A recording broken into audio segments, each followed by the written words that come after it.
అమరావతి రాజధాని రెండో దశకు సంబంధించి 40 నుంచి 45 వేల భూ సమీకరణకైతే ప్రభుత్వం సిద్ధమవుతోంది. అయితే రైతులు కూడా రెడీగా ఉన్నారట భూములు ఇవ్వడానికి.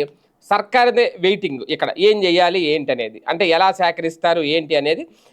భూ సమీకరణలో తీసుకున్న భూముల్లో రైతులకు స్థలాలు కేటాయించగా సిఆర్డీఏకి మిగిలేది 25%.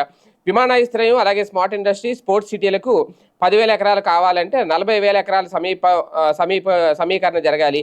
మౌలిక వస్తువుల అభివృద్ధికి మరొక 3 నుంచి 5,000 ఎకరాలు అవసరం అవుతాయి. మొత్తం మీద సుమారు 45,000 ఎకరాలు కావాలి. భూసేకరణ చేస్తే ఆ ప్రాజెక్టులకు అవసరమైన 10,000 ఎకరాలు తీసుకుంటే సరిపోతుంది. కానీ రైతులు నష్టపోతారు. అందుకే భూ సమీకరణకే మొగ్గు చూపుతున్నారట.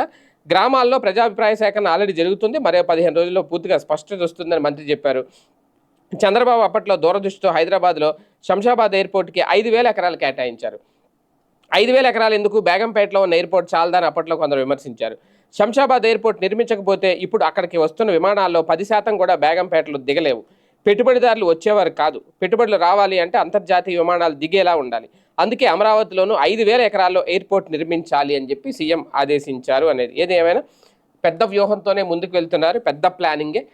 రైతులు కూడా భూములు ఇవ్వడానికి సిద్ధపడుతున్నారు అని చెప్తున్నారు. నిజంగా అదే కనుక చెప్తే ఇమీడియట్గా భూసేకరణ స్టార్ట్ చేసేస్తారు. ఆ భూ సమీకరణ అనేది చేసేసి ల్యాండ్ పూలింగ్ విధానం ద్వారా రైతులకు అందించాల్సిన ఫెసిలిటీస్ అందించేసి ఇమీడియట్గా ఆ నిర్మాణం కూడా మొదలు పెడతారా. రాజధాని రెండో దశ భూ సమీకరణ అయితే ఇప్పుడు మొదలవబోతోంది.